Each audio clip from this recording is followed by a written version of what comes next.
ಹೇಳದಲ್ರಿ ಮಲ್ಲಿಕಾರ್ಜುನ ಖರ್ಗೆ ಅವ್ರ ಪಾಪ ನನ್ನ ಜೀವನದ ಒಂದು ದಿವಸ ಮುಖ್ಯಮಂತ್ರಿ ಆಗ್ಬೇಕಂತ ಕೂತ್ಬಿಟ್ಟ. ಅವರೇ ಆಗ್ತಾರೆ. ನೀವು ನೋಡ್ತೀವಿ ಡಿ ಕೆ ಶಿವಕುಮಾರ್ ಬೇಡ, ಸತೀಶ್ ಜಾರಕಿಹೊಳಿ ಬೇಡ, ಖರ್ಗೆ ಅವ್ರನ್ನ ಮಾಡೋದು ಲೆಕ್ಕಕ್ಕೆ ಬರ್ತದೆ. ಖರ್ಗೆ ಅವ್ರು ಆಗ್ತಾರೆ. ಮತ್ತು ಪಕ್ಕದಲ್ಲೇ ಮತ್ತು ಅವ್ರಿಗೆ ಏನು ಹೈಕಮಾಂಡ್ ಅದು ಹೇಳಿದ್ದಕ್ಕೆ ಬದ್ಧ ಗಿದ್ದ ಯಾಕೆ ಹೇಳಕತ್ತಾರಂದ್ರೆ, ಅದಕ್ಕೆ ನಮ್ಮ ಸಿದ್ದರಾಮಯ್ಯ ಸನ್ಮಾನ್ಯ ಮುಖ್ಯಮಂತ್ರಿ ತಮ್ಮ ಜ್ಯೇಷ್ಠ ಸುಪುತ್ರನ ಮೂಲಕ ಒಂದು ಧಮಕಿ ಕೊಟ್ಟರೆ ಏನಂದ್ರೆ, ಸತೀಶ್ ಜಾರಕಿಹೊಳಿಯವ್ರಿಗೆ ಎಲ್ಲ ಅರ್ಹತೆ ಇದೆ ಅಂದರೆ ನೀವು ಏನಾದ್ರು ಡಿ ಕೆ ಶಿವಕುಮಾರ್ ಮಾಡ್ತಿದ್ರೆ ನಾವು ಸತೀಶ್ ಜಾರಕಿಹೊಳಿ ತೊಗೊಂಡು ಒಂದು 70-80 ಮಂದಿ ಹೊರಗೆ ಬರ್ತೀವಿ ಅನ್ನೋಂಥ ಸಂಕೇತ ಸಿದ್ದರಾಮಯ್ಯನವ್ರಿಗೆ ಹೈಕಮಾಂಡ್ ಕೊಡುವಂಥ ಪ್ರಯತ್ನ ಮಾಡ್ಯಾರ.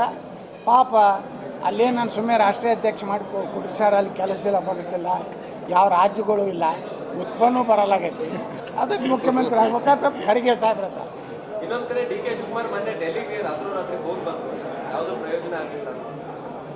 ಆಗೋದಿಲ್ಲ ರೀ. ನೋಡ್ರಿ, ಹೈಕಮಾಂಡದಾಗ ರಾಷ್ಟ್ರೀಯ ಅಧ್ಯಕ್ಷರ ಮುಖ್ಯಮಂತ್ರಿ ಆಗ್ಬೇಕಂತ ಗೊತ್ತಾಗ ಯಾವ ಡಿ ಕೆ ಶಿವಕುಮಾರ್ ಕೇಳ್ತಾರೆ, ಯಾವ ಸತೀಶ್ ಜಾರಕಿಹೊಳಿ ಕೇಳ್ತಾರೆ. ಇಲ್ಲೇ ಅಡ್ಡಾಡೋದು, ಇಲ್ಲೇ ಬೆಳಗಾವಿದಾಗೆ ಸುತ್ತಾಕ